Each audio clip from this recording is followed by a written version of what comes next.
Selamat pagi anak-anak, kita akan bertemu kembali di materi fisika. Saat ini kita akan belajar tentang gerak jatuh bebas dan vertikal ke atas. Apa itu gerak jatuh bebas? Gerak jatuh bebas itu adalah contohnya ini, sebuah apel itu dari pohon karena sudah matang kemudian jatuh ke bawah tanpa didorong, tapi dia langsung jatuh.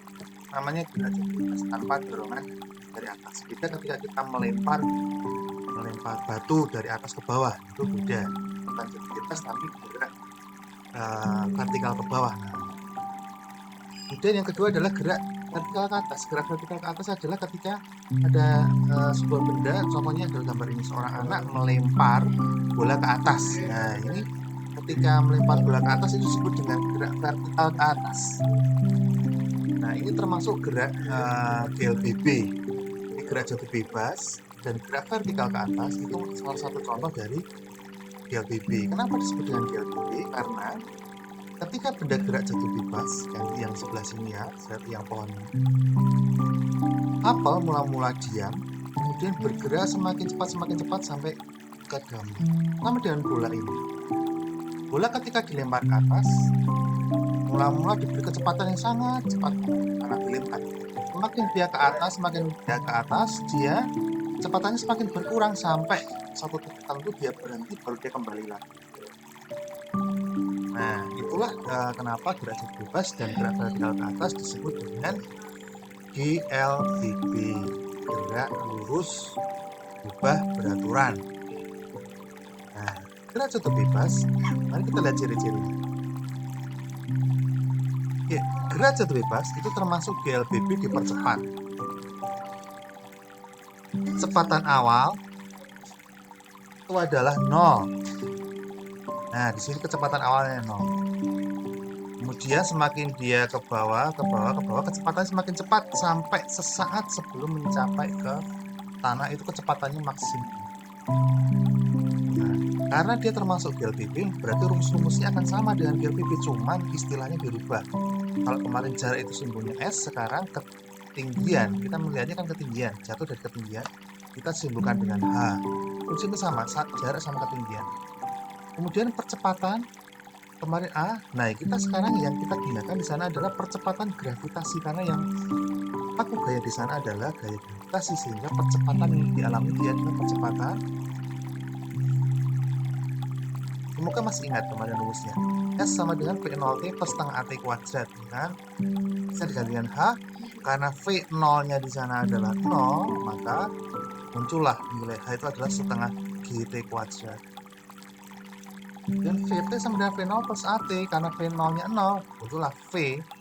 V itu adalah kecepatan, itu sama dengan G kali T. Maksudnya begini, ketika misalkan ya ini sebuah apel jatuh sampai di sana butuh waktu 2 detik.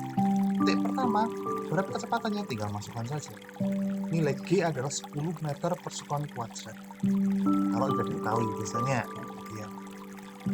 Nah, secara ringkas seperti ini. Mau dilakukan anak.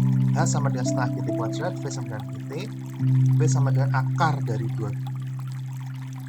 Nanti di latihan soal saya akan contohkan tentang gerak jatuh bebas. Yang kedua, nah ini contohnya. Bola basket dicepatkan dari ketinggian 20 meter. Hitunglah waktu sampai di tanah. Nah, langsung saja diketahui H sama G. Kita suruh mencari berapakah waktunya dan kecepatannya. Masukkan saja. Karena diketahui H, masukkan H sama dengan setengah GT kuadrat. Masukkan berarti T sama dengan akar 2G. Muncullah perhitungan sekian. Untuk mencari ketika T 2 detik, berapa kecepatannya dimasukkan di sana. Itu ya anak-anak. Oke. Itu tentang salah satu contoh tentang gerak jatuh bebas. Yang kedua, gerak vertikal ke atas. Nah, misalkan sebuah benda dilempar ke atas seperti ini. Prinsipnya sama, hanya bedanya adalah kecepatan awalnya tidak lagi sama dengan 0. Ya, di sana kecepatan awal justru maksimal, tapi ketika dia di puncak, kecepatannya 0. Kemudian kita nilai G-nya itu kan 0 kalau dia mengarah ke pusat bumi dia nilainya positif, tapi kalau arahnya berlawanan G-nya kan mengarahkan ke sana ya, bergerak melawan G, sehingga G-nya ketemunya minus. Itu saja, sehingga secara matematis sama prinsipnya.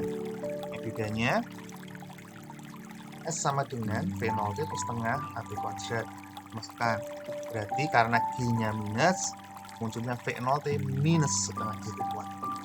Sama, VT sama dengan V0 minus GT kuadrat. Karena tadi ya, kata kuncinya, gravitasinya adalah minus. Itu tentang gerak vertikal ke atas. Hafalkan rumusnya yang ini ya. Dua rumus ini dihafalkan. Dari contoh ini adalah sebuah benda dilempar dengan kecepatan awal 20 meter per sekon. Dengan ketinggian berapakah ketinggian maksimal akan dicapai? Kecepatan awal itu apa? V0. G-nya kalau diketahui nilainya 10. Ingat-ingat ya. G kalau tidak dimunculkan di sana nilainya 10. Nah, ketinggian maksimum berapa? Masukkan rumus saja.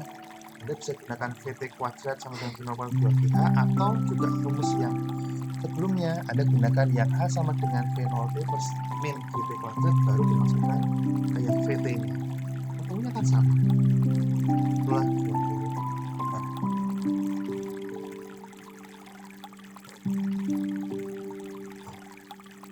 Nah, ini nanti bisa dicoba latihan-latihan. Nanti coba dihitung ya ini ya. Sebagai tugas tapi untuk latihan-latihan saja. Kalau tinggi maksimum 80, berapakah kecepatan awal? Dibalik nanti. Oke anak-anak. Itulah materi kita hari ini tentang derajat bebas vertikal ke atas. Satu materi untuk PS ini mohon dipelajari dengan baik. Oke anak-anak. Tetap jaga kesehatan, tetap sehat. Semangat.